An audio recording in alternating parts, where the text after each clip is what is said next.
1 За үргэлжлүүлцгээе. За өмнөх хичээлээр сайн байцгаана уу эрдэнэ л байна. За үргэлжлүүлцгээе. Өмнөх хичээлээр printf-тэй танилцаад new line-ыг ашиглаад хэдүүлээд 2 даалгавар хийсэн байгаа тийм ээ. За энэ 3 дахь даалгаврыг мөр хоорондын зай гарга гэдгийг үргэлжлүүлээд хийчихье гэж бодож байна. Та хэд зөв хийсэн бол баттгаад арай хийж чадаагүй бол эндээс хараарай. За энэ дээр би бас нэг юм тодруулж өгье гэж бодож байна. За түр мик хийшээ тавьчих.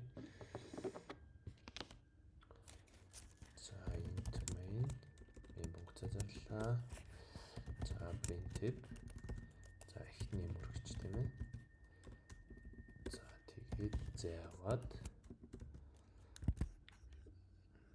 мөр хоорондын хоосон зай гаргах гэсэн шүү дээ тийм ээ. За энэ дээр ингээд зай авчнаа гэж тооцоод за тэгээд дараагийн мөр гээд гаргачих. За ингээд компайл хий. Даалгавар 3 асхуу даалгавар 3 гэж тийм ээ. За энэ дээр ингээд даалгавар 3-гийн програм үүсчлээ. За тэрийг ажиллуулчих. За одоо энэ дээр ингээд эхний мөргээд энэ зайгаа одоо хойноос нь хевлээд дараагийн мөргээд хевлжлээ шүү дээ. Нэг усны хэдүүлээ уг нь энийг мөр хоорондоо юм зай гаргаж хоосон зайгаар хевлэх байсан боловч ингээ хевлж чинь тийм ээ. За иймэрхүү тохиолдолд хэдүүлээ ChatGPT-ийг ашиглаад одоо хэрхэн алдаагаа засуулах вэ гэдгийг эхлээд нь танилцуулчих гэж бодлоо. Би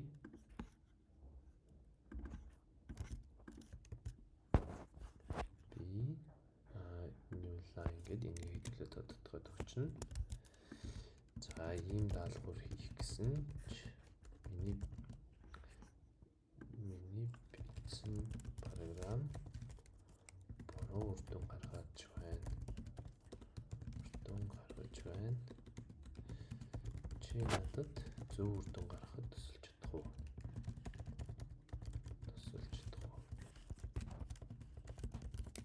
За одоо ингээд асуучих. За тусалж чадна гэж чинь тий. Одоогийн бичсэн програм чинь ингэ чинь энэ new line ашиглаагүй болохоор бүх текстийг нэг мөрөнд хевлээд байгаа. За одоо яг битгэдийн гаргаж байгаа үр дүн маань ингээ гарчиж байгаа шүү дээ. Тэгэхээр мөр хоорондын хоосон зай гаргах гэж байгаа бол энэ тэмдэгтийг ашиглах ёстой шүү. Жишээ нь ингэж бичвэл зөв болно гэсэн байна тийм ээ. За гаралт нь ингээд бидний хүсэж байгаа шиг ингэж гарна шүү гэд. За хэрвээ зөвхөн дараагийн мөрөнд гаргахыг хүсэж байгаа бол гэдэг нь одоо нэг мөрөл ингэж доошлуулах гэж байгаа бол энийг ашиглаарай. Үр дүндээ ингэж гарна.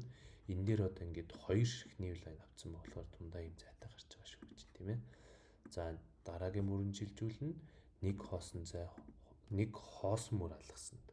Энэ бол яг ингээд доороос нь гарах чинь энэ бол дунд нь ингээд энэ бол яг ингээд доороос нь гарах чинь энэ бол дунд нь хоосон мөр хөвлөж харуулхтаа ингэж ашиглана шүү гэж байна тийм ээ.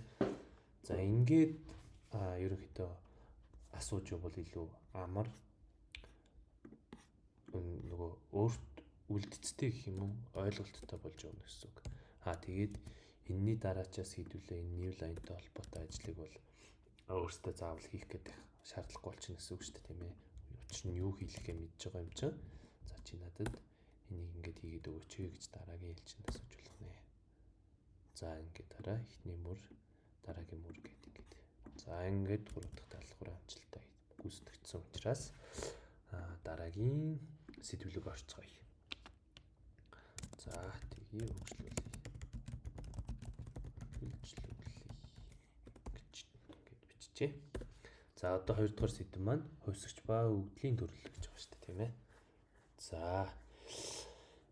энэ бол C хэлний суурь ойлголтуудын нэг мэдээллийг яаж хадгалж ашиглахыг сурна гэж чинь тийм ээ. За зорилго нь энэ сэдвээр хэдүүлээ хувьсгч гэж юу болохыг таних юм байна. C хэлний өвдлийн төрөл гэдэг зүйлийг ойлгох юм байна. Printf scan функцуудыг ашиглаад оруулах ба хэвлэх буюу одоо хэрэглэгчээс дурын утга авах эсвэл одоо тэр дурын утга хэвлэх За тэгээд формат cipher гэж юу болохыг ойлгох нэ. За хэдүүлээ эхнээс нь эхэлцгээе. За хувьсагч гэж юу вэ гэж тийм ээ. За хувьсагч нь мэдээллийг хадгалах нэртэй санахон хэсгээ. За мэдээллийг хадгалах нэр бүхий санахон хэсэг. За одоо нэр өгч одоо санах байд хадгалдаг байх нэ. За жишээ нь энэ төрлийн ээж гэдэг нэртэй 25 гэсэн утгатай тоог зарласан байна. За одоо энийг энэ доорн тайлбар юм тий. За ээж гэдэг нэртэй санахон хэсэгт 25 гэдэг тоог хадгалж байна. За ээж гэдэг нэртэй санахой дээр хэсэгтэр нь 25 гэдэг тоог хадгалж байгаа юм байна. За хувьсагч зарлах бүтэц гэж байгаа юм байна. За эхнийхтэр нь одоо өгдлийн төрөлгийч зүйлийг хэлж өгөх юм байна. Дараа нь хувьсагчийнхаа нэрийг зарлж өгөөд за тэгээд ямар утгатай юм бэ гэдгийг нь тэнцвүүгийн тэмдгийн арталт бичиж өгдөг байх нэ. Анзааруул энэ артаа дандаа тэмцэх тасалтай байгаа тийм ээ. За жишээ нь int age 27 float heat 175 char grade a үсэг багч юм тий a үсэг. За сигэлний үндсэн өгдлийн төрлүүд одоо орохоор байдаг байх. За int гэдэг бол одоо бүхэл тоог хэлж байгаа. Upload гэдэг маань боцоргой тоог хэлнэ гэж тийм ээ. Жижиг нэр хвчлэлтэй одоо буюу 10-ын боцоргой хэлж байна тийм ээ. За double гэдэг хэлчих юм бол бүр илүү олон одоо юм юу хэлж байгаа юм байна л да. Олон оронтой тоог хадгалах боломжтой төрлийг хэлж байгаа юм байна. За char гэдэг бол ганц тэмдэгтийг. Тэмдэгт гэдэг нь одоо нөгөө үсгийг л хэлж байгаа хэлтэй үсэг. За үсэгч бас биш байх. Яг зүгээр нэг ширхэг тэмдэгтийгээ хэлж байгаа юм байна. Одоо тэмдэгтэн дотроо үсэгч байж болно, тооч байж болно гэсэн утгатай шүү дээ, тийм. Зөвхөн нэг ширхгийг. За бүүл гэж байгаа юм байна. Тэр нь true болон false гэсэн хоёр л утга авдаг байх нэ. За series-с хойш std boolean гэж ашигладаг гэж тийм ээ. За ингээд хувьсагчтай холбоотой жишээ болон төрлүүдийг нь харчлаа. Одоо эдгээрийг туршиж үзэх байх. За дөрөвд нь за printf буюу одоо мэдээллийг хэвлэх гэж юм тийм. Одоо хэдүүлээ энийг бол туршаад үзсэн байгаа тийм ээ. За printf нь дэлгэц рүү текст эсвэл хувьсагчийн утгыг хэвлэнэ гэж байна. Одоо хэдүүлээ зөвхөн текст хэвлэж байгаа бол эдэн дээр байгаа энэ хувьсагчийнхаа энэ дотор байгаа утгыг нь одоо тухайн хувьсагчид оноож өгсөн утгыг нь бас хэвлэж болдог байх нэ. За жишээ нь энд байна тийм ээ. За include стандарт input output-ийнхаа сангаа оруулж ирлээ. Main функцаа зарлаа. За энэ төрлийн age гэдэг хувьсагчинд 27 гэсэн утгыг оноож өглөө. За int гэдэг маань бүхэл тоог хадгална шүү гэж зааж өгч байгаа. За age гэдэг маань за age гэдэг нэртэй хувьсагчийн одоо нэр нь age шүү гэж хэлж өгч байгаа. Одоо санах хойд age гэдэг нэртэй хадгалж байгаа гэсэн үг юм л та. За тэгээд age гэдэг нэртэй хувьсагчийн маань утга нь 27 байх нэ. За тэгэнгүүт printf дээр одоо энэ age гэдэг age одоо англиар нас гэсэн утгатай шүү дээ тийм ээ. Age гэдэг хувьсагчийнхаа утгыг хэвлэхдээ энэ дээр ингэж хэлдэг байх нэ. Энэ дээр нэг онцгой юм байгаа нь хэдүүлээ энэ ташуузраас энийг мэднэ тийм ээ. Мөр шилдүүлдэг. За миний нас гэдэг текстийг хэвлэж чинь энд нэг хувьдий гэдэг зүйл ороод ирчих чинь тийм ээ. Өмнө нь бидний ашигладаг printf-с өөр байгаа нь энэ хувьдий байна. За тэгээд энэ age гэдэг хувьсагчийнхаа нэрийг бичсэн байна тийм ээ. За ингэж хувьсагчийн утгыг хэвлэж хардаг байх нэ. За хэдүүлээ нэг жишээ болгоод харч тийм ээ. Яна. За variable гэд нэрчээ. За chart include стандарт оролдгоолтын сангаа бичиж оруулж ирнэ гэд нэг басны нөгөө printf функц ашиглана шүү гэдэг хэлж өгч байгаа тийм ээ. За int төрлийн age гэсэн хувьсагчинд 27 гэсэн утгыг оноё гэж хэлчихэж байгаа тийм ээ. За дараа нь тэрийнхээ утгыг нь хэвлэж хараад байгаа. 27 гэсэн утгыг нь хэвлэж хараад байгаа шүү дээ тийм ээ. Тэхийн тулд за миний нас гингүүтэй ингээд хувьдий ташуузраас юм бичиж байгаа шүү дээ тийм ээ. За одоо хэдүүлээ програм ажиллуулад compile хий. За gcc variable variable ялдаа гарсан байна тийм ээ. Ямар ялдаа гаргадах вэ? Юу гэж юм? Хувь гэдэг зүйл нь болохоор за формат Ингэж болдгүй л гэж та тийм ээ. За яагаад болохгүй байгаа гэд. Хэдүүлээ хараа. Ховдий гэдэг дээр одоо нөгөө ховсгчийн утгыг хэвлэнэ гэж тавьсан. Гэхдээ ямар хөвсгчийг зааж өгөөгүй шүү дээ тийм ээ. Энэ дээр одоо тухайн хөвсгчийнхээ зааж өгөх ёстой гэдгийг хэлээд байгаа юм байна. За тэгэхээр энэ дээр хөвсгчийн утгыг яаж хараад таслал тавиад хөвсгчийнхээ нэрийг бичсэн байна шүү дээ тийм ээ. Таслал тавиад хөвсгчийн нэрийг бичсэн байна. За дахиад компайлдод үзье. За болж байна тийм ээ. За энэ дээр програм ажиллуулад миний нас одоо хараа энэ дээр age гэдэг текст маань биш age гэдэг хөвсгчийн маань 27 гэсэн утгад хэвлэгддэг болсон байгаа. За тэгээд яг энэ дээр одоо хувьдигийн оронд хөвсгчийн маань утга хэвлэгдэж харагдаж байгааг анзаараарай. Жишээ нь энийг ингэж болгоно шүү дээ. Би настай гэж болгоно шүү дээ тийм ээ. Тэгэхээр одоо би гэдгийг хараас энэ хувьдигийн оронд энэ age утга хэвлэгддэг хэлнэ. За гахалтай тийм ээ. За энэ жишээг ойлгочлоо. За одоо энэ маань одоо энэ төрлийн хувьсгч болохоор хэдүүлээ хувьдий гэсэн текстээр хувьдий гэсэн утгаар энэний хувьсгчийнхаа утгыг хэвлэж чадаад байгаа юм. Хэрвээ float болон double байх юм бол хувь f гэх юм байна. За char буюу одоо тэмдэг төрөл байх юм бол хувь c гэх юм байна.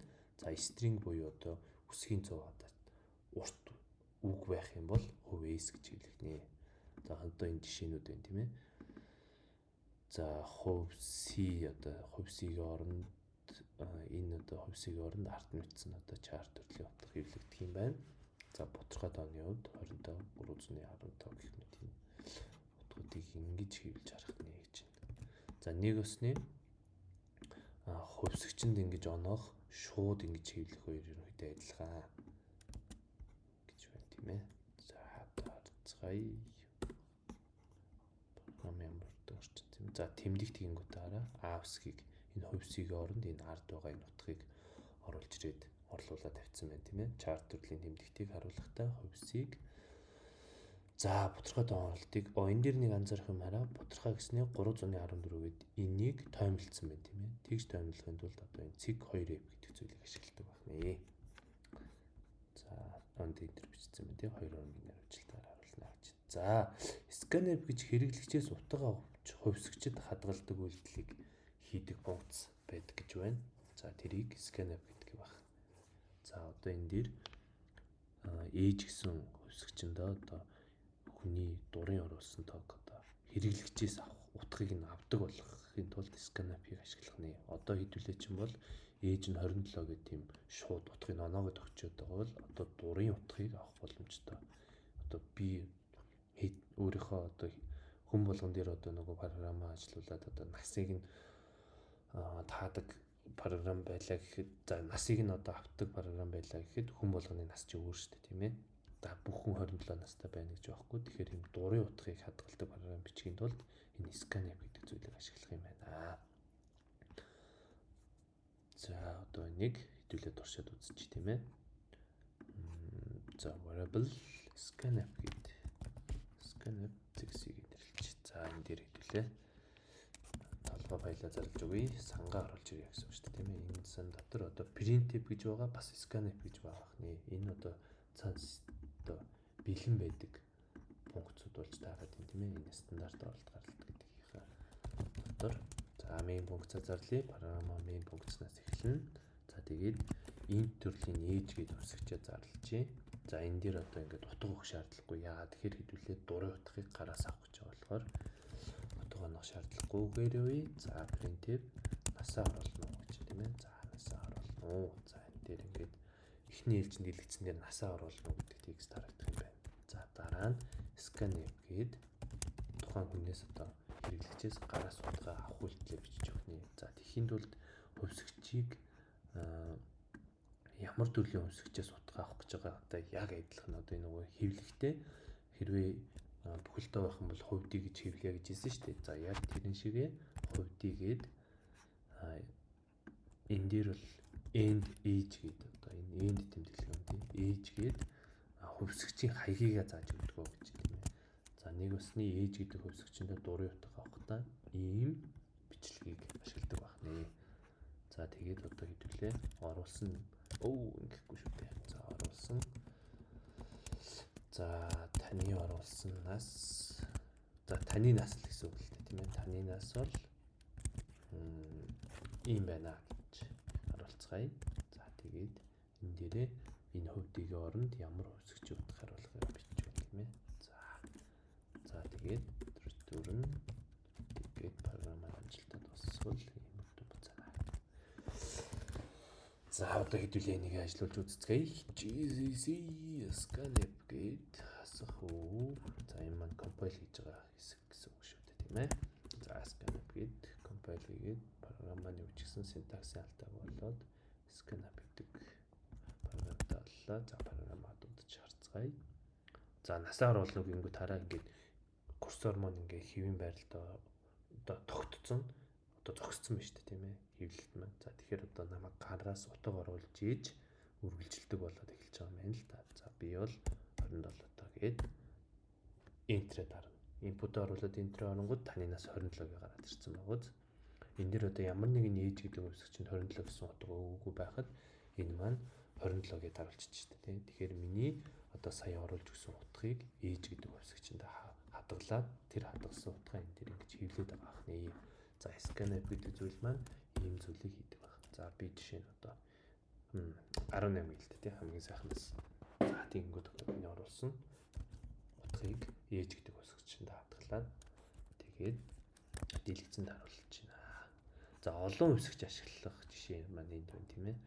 За одоо энэ дэр хэвлээ mini variable гэдэг жишээг харцгаая. За үсгчийн талаарх ойлголтыг бол энэ дээр ингээд өчөж байгаа тийм ээ. Үсгч гэдэг бол санах хойд мэдээллийг нэр өгч хадгалж байгаа хэсэг шүү л гэж байгаа. За хэдүүлээ энэ дээр ингээд олон жишээ хийх тусмаа илүү гүнзгий сайн ойлгоно. За энэ төрлийн үсгч одоо бүхэлдэн year гэдэг нэртэй year гэдэг нэртэй үсгч зарлаа. За load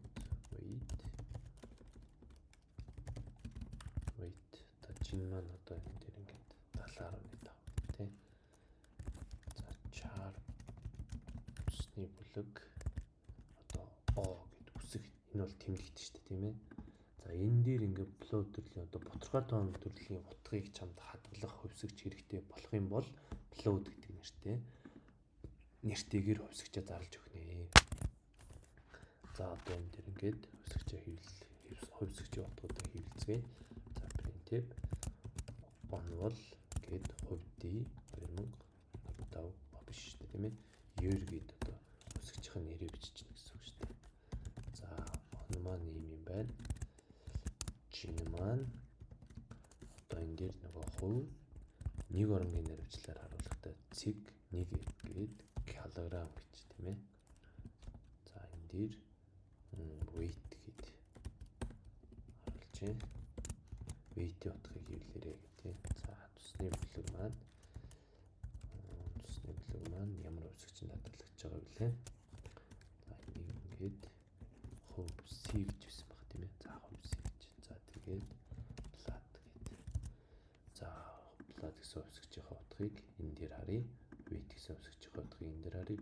Year гэдгийнхээ энэ харъя. За дарцгаая. GCC many variables гээд за одоо many variables програм ажиллуулъя. За бүгдийг ингээ хоош нь гаргаад таглаа тийм. Энэ дээр жишээлбэл залгаж малгацсан. Энэ дээр мөр шилжүүлэхийг хэдүүлээч би хийж өгөөгүй байна. Мөрөө ингээ шилжүүлчихье. За ингээд одоо compile хийлээ.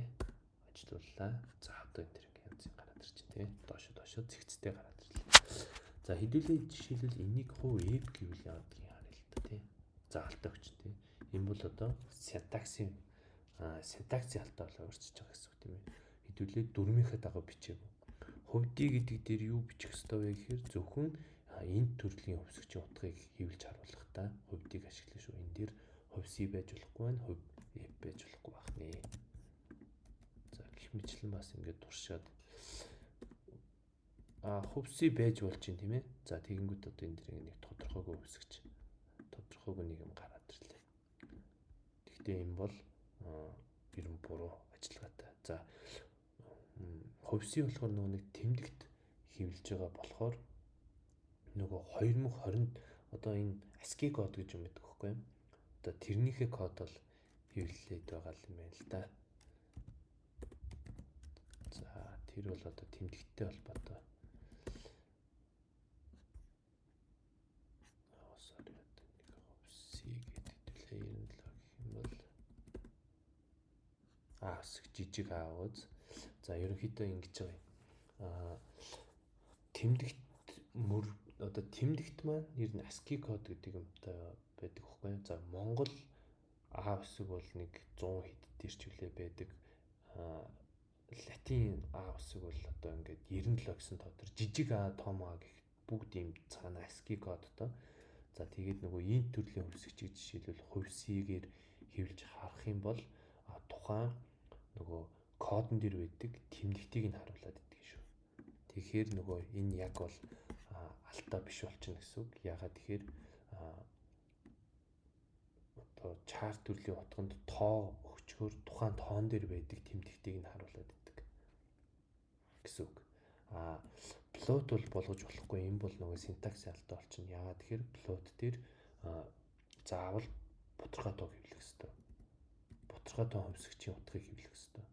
Тэгэхээр ер гэдэг маань бүхэлдэн утгыг хөвсгч учраас хувь эпээр бол хэвлэх боломжгүй гэсэн алдаа өгч байгаа. Энэ бол синтаксын алдаа байна.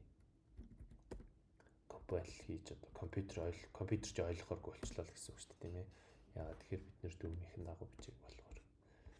За, констант гэж байдаг. За, энэ бол одоо ерөөсө тогтмол хөвсгч, утга нь нэр нь өөрчлөгдөхгүй хөвсгчийг хэлдэг байх нэ.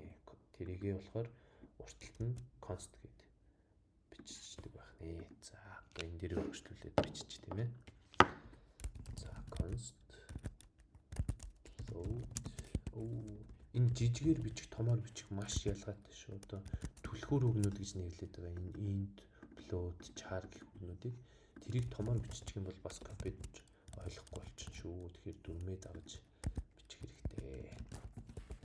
314. За, p-ийн утга p-тоо байна тийм ээ. За, p-тогийн эхний хэд орон гэлээ. Фичер мэддэг байсан одоо бүр бижээ. Марцсан бай. За, p-ийн утга 2 оронгийн нэрвчлэлтэй арч гэж шүү дээ тийм ээ. За, тэгээд шүдрэс энэ тавилаа. За, p пам. За, одоо p-ийн утга 314 харагдаж байна тийм ээ. За, одоо хэдүүлээ даалгавраа 3 даалгавар өгсөн байна уу? 2 даалгавар өгсөн байна. За, хэрэглэгчээс нэр болон нас өндрийг нь асууж аваад ийм байдлаар хэлээ гэж юм тийм ээ. Сайн байна уу? Нэр чинь ийм юм байна. За, таны нас болохоор ийм настай. За, таны өндөр болохоор ийм байна. За, ийм параграф бичээрэй гэж тийм ээ. За, хэдүүлээ энийг хамтдаа бичицгээе. За, миний бодлоор ингэж мөр санагчлаа. Print.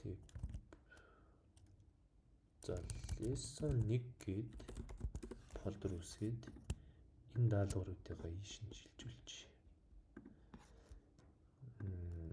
За, эдгээрээс энэ хоёр ч болохоор эхний хичээлтэй хамаатай тийм ээ. За, энэ үлдсэндийг болохоор 2 гээд фолдер руу шилжүүлчихье. Тэгчүүл илүү ойлгомжтой болчих тийм ээ. Дараа нь хэдүүлээ энэ хэсэг чинь бас юмнуудаа харна шүү дээ. За, хичээл 2-ын даалгавар 1. За, энэ дээр эхлээд нь програма чинээс даалгавраад ирэн бичиж. За, хэрэглэгчээс нэр нас өндөр асууж аваад ийм байдлаар хийвэл гэсэн тийм ээ. За, энэ комментиг би command одоо нөгөө энэ тэмдэгтийг тавьж харуул. Энэ бол одоо коммент болгоод энэ бичсэн зүйлс энэ кодонд одоо нөгөө компьютер руу явуулж байгаа хэсэгт огт хамааралгүй гэсэн утгатай шүү. За, энэ нь бол код биш шүү гэсэн утгыг илэрхийлэхдээ ийм комментийн хоёр хаалт ашиглаад байгаа. Энийг ингэчих юм бол энэ нөгөө кодын нэг хэсэг байна гэж ойлгоод програм маань алдаа өгöd байна. одоо дөрмийнхаа дагуу бичигдээгүй шүү гэсэн алдаануудыг болохоор ийм комментиг заавал ийм ташуу зураасаар бичиж байгаа хэрэгтэй. За хэвлээ. Бичлэгийн ордол за хэвлээ. Код бичцгээе. За end main гээд за return tick. За хэрэглэгчээс за нэр гэсэн тийм ээ. За нэр маань одоо ямар хувьсгчэнд хадгалагдах вэ гэдэг бас их сонирн байна тийм ээ. Нэр гэхэр ч одоо их олон хувьсг хадгалагдах гэдэг тийм. За хэдүүлээ бичсэн char нэр гээд зарлж юм. За нас int age гэсэн хувьсгч хэрэгтэй тийм. Нас ч угаас int юм чи. Өндрийг харин за бас л int юм байдаг. Int өндөр чинь height шүү дээ тийм. Height гээд. За ингээд 3 хувьсгчаа зарлчлаа. За одоо эдгээрийг гараас аав тийм ээ асууж аваад гэдэг чинь. Тэгэхээр scanf ашиглана гэсэн үг. Scanf-ийн орн нэрийг дэлгэцэнд бас утга хэвлэх хэрэгтэй баг тийм. Та нэрээ оруулна. Гээд нэрээ хэвлээ. Нэр чинь болохоор C-гээр авсан баг тийм. Хувьсын int C гээд нэрээ аваад за дараа нь printf хэдүүлээ нэг мөр шилжүүлдэг хийж өгье.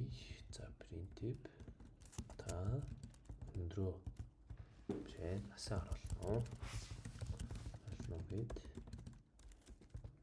Гээд за scanf хөө одоо ч овдгийг ирсэн тийм нас юм чаа. За тэгээд end age гээд за дараа нь printf та өндрөө оруулна. Гээд шудраас интерч.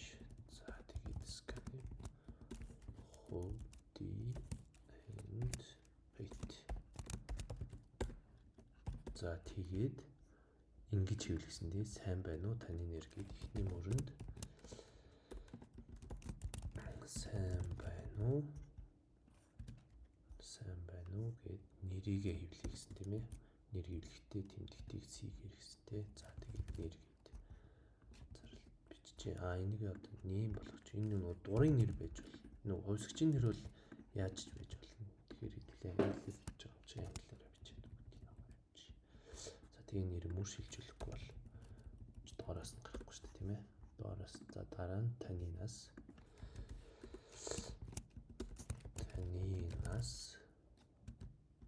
дээрс нөгөө хувьдийгээ тавих хэрэгтэй баг тий. За настай гээд өндөр гээд чинь энэ хувьдийгээ тавих шүү дээ тийм ээ. Метр байна. За сантиметраар авчих юм. Хэдүүлээ чи инт энийг инт биш плот юм байна л да. Нөгөө 175 малантаа нэг за би ч 75 биш л дээ 71.8 авцаа баг. Тэгэхээр плот гээд нөгөө нэг метр болох чи 178 метр байна гэж хэлэл юм байна л да. За болчлоо тийм ээ. За програмаа харцгаая. Name гэсэн char төрлийн хувьсгчтай age int plot height гэдэг зөвтэй. Насыг байна. За нэрээ оруулна. За ажиглаад үзцгээе. Одоо нэрэл энэ фолдер руу шилжиж ороод тийм ээ. За тийм. За тэгэнгүүт GCC даалгавар 1 асуу даалгавар 1 за нэг алдаа гараад тахлаа шүү. C гэж юм байхгүй нэ гэж тий. Тийш тийм чин C гэж юу юм байхгүй шүү. Нэр маань нэр гэсэн нэм гэсэн үсгчтэй шүү дээ тий. Нэм гэж байхгүй нэ гэдэг юм.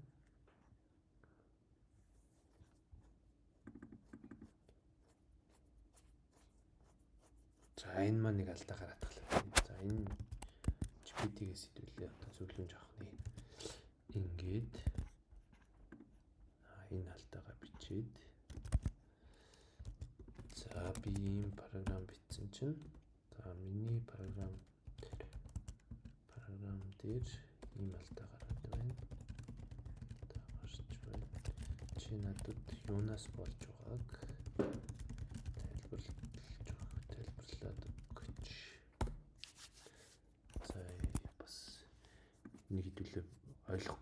алдаа гарч ирж штэ тийм ээ. Тэгэхээр тэрийгээ ингээд асуулгач.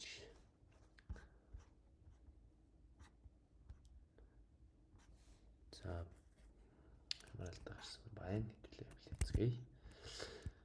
За унших юм бол за warning байна тийм ээ. За typing int тэгтээ printf сайн байна уу? Хараа энэ дээр хувь c гээд тэгснэ name гэсэн байна гэж шүү дээ. Хэрвээ name гэдэг хувьсгч чинь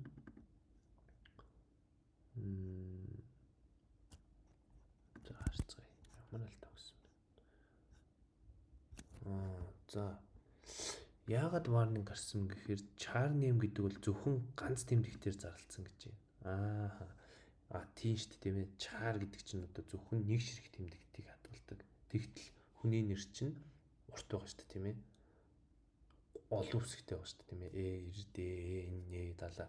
Ганц ширхгийг ашиглах байсан бол зөвхөн char гэх юм байна. Зөвхөн нэг л үсэг авна. Нэр бол тэмдэгтмөр учраас одоо олон үсэг учраас massive гэдэг зүйлийг авах хэрэгтэй. Тэргээ уншихдаа хувьс ашиглана гэж чинь тийм ээ. За тэгэхээр одоо энийг за хоёрт хувьсын ганц тэмдэгтийг хэвлэлдэгэ. Чиний дээр нэм хатгал тип зөрүү гэж тийм ээ. Хаяг дамжуулсан болохоор зөрүү. Нэрийг мөрөөр хэвлэхдээ хувьс хэрэглээд нэмийг өөрийг нөгнө. Хаягийг юм биш. Хэдүүлээ end name гэдэг байгаа болохоор name гэдгийнхаа хаягийн нөгөөд байгаа болохоор тэр маань алдаа болж байгаад байгаа юм байна. Зүгээр шууд одоо тэмдэгт мөрийг өгөхдөө зүгээр хувьсгчийн нэрээ бичээл орхичих юм байна. Энд тэмдэглэх хэрэггүй юм байна.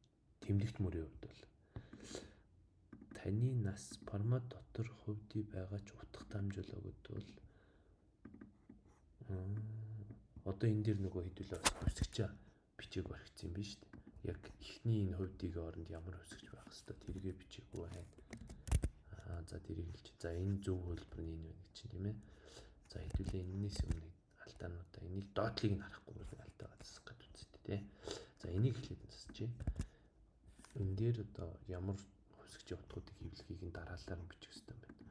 За энэ дээр таны нас гээд ээжээ бичээд өндөр гээд хийтэй бичих хэрэгтэй байна. За нэг хоёрт сайн байна уу гэд энэ дээр ганц тэмдэгт хэвлэх формат учраас болохгүй гэж байгаа тий. За энэ дээр одоо олон текстийг авахдаа ингэж авдаг байх нэ.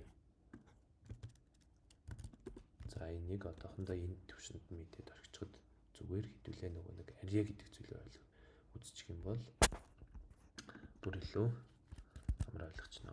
За тэгээд энэ дээр зүгээр хувь is гэдэг тавьчих. За тэгээд ийм тэмдэгт мөртөө ажиллаж байгаа бол энийг зүгээр нөгөө заагч буюу эндийг ашиглахгүй зүгээр нэмгээл бичих болно гэж тий. За ерөнхийдөө ингэж болцсон байгаа. За хэдүүлээ дахиад компайл хийгээд үзье. Хувь C гэдгийг хэдүүлээ is болгох шүү дээ тийм ээ. Олон тэмдэгт хэвлэх гэж байгаа учраас тэмдэгт мөр хэвлэх гэж байгаа учраас тийм ээ. За одоо програм маань ажиллаа. Компайл маань ажиллажлаа. Одоо програм ажиллуулцгаая.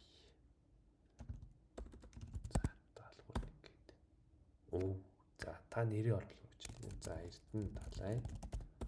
Насаар оруулна 27. Өндөр оруулна 178. За гайхалтай. Таны нас 27. За сайн байна уу гээ дараа. За яг энэнийхээ дагуу гарсан байна тий. Эрдэнэ Далай. Таны нас за энэ дээр анхааруул нэмэгдэх байгаа юм биш үү. За тэгээд таны нас гээд нас маань гаргалаа. 20 таны нас 27 настай. Өндөр нь за 170 м байна гэдэг яг энэ текст дээр. За тэгтээ хараа энэ дээр ингээд айгүй олон тийг гарсан байгаа. Тэгэхээр энийг хэдүүлээ нөгөө хоёр мөрөөр нь таслая тий. За одоо тэгээд компайл хий. Програм ажиллуулъя. Эрдэнэ Далай. Насаар оруулна 27. Өндөр оруулна 177. За яг өгдлийнхөө даалгаврынхаа дагуу өгдөл маань гарч байна. За ингээд даалгавар 1-ийг амжилттай хийж өгсөлтглээ. За энэ даалгаврыг та хэд даалгаврыг за энд байна тий. Даалгавар хэрэг та өөрсдөө хийж үзээрэй. За int float chart төрлүүдийг ашиглаад 3 үсэг зарлаад printf ашиглан бүгдийнгийн нэг мөрөнд хэвлэе гэж тийм ээ. За ерөнхийдөө энтэйг адилхан л юм байна л да. За тэгээд яг энэ шигээ 3 шигийг л хэвлэж гэж байгаа юм. За энэ даалгаврыг би даж хийж бүүстгэхэд үзээрэй. За тэгээд дараагийн хичээлээрээ математик буюу логик үйлдэлүүд рүү хийж байгаа. Операторуудаа нэмж хас хурж өгөх байх гэдэг үйлдэлүүдийг авах юм байна.